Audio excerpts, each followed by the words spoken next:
The Holocaust started in the 1930s. Many Jews were brought into the concentration camps, and one of the main ones was Auschwitz.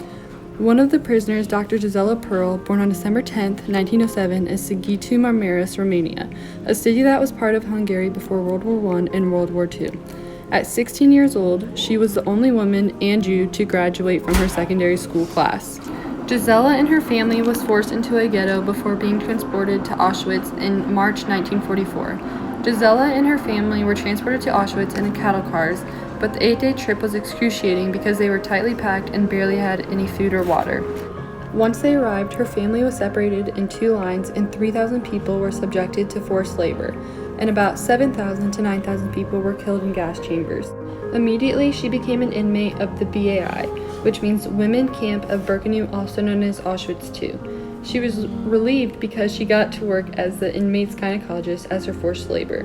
The camp had almost no medicine or instruments for her to use. She had to bandage bloody heads, treat broken ribs, and clean wounds, which was hopeless because it all started again the next day. It was really difficult for the doctors because the conditions of the camps were extreme, but the sources to help the people were limited. Dr. Perl recalled, "I treated patients with my voice, telling them beautiful stories, telling them that one day we would have birthdays again, that one day we would sing again. I didn't know when it was Rosh Hashanah, but I had a sense of it when the weather turned cool, so I made a party with the bread, margarine, and dirty pieces of sausage we received for the meals. I said tonight will be the new year, tomorrow a better year will come." As a gynecologist, she worked under the Nazi doctor Joseph Mengele. He was known as the Angel of Death because he did inhumane experiments on prisoners and killed thousands of children. Her responsibility was to tell Mengele about every pregnant woman in the camp. The greatest crime in Auschwitz was to be pregnant. Women and babies were killed by Mengele, but when she found out, she performed secret abortions on pregnant women so they wouldn't die. She didn't want to kill the babies, but she had to save the women. She performed 3,000 abortions without medical instruments or drugs. In 1945, they became free from Auschwitz. Once she got out of the camp, she found out that her husband, son, and parents died.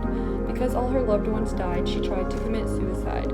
She turned her life around and moved to New York City, where she joined the team at Mount Sinai Hospital. This is where she delivered 3,000 babies.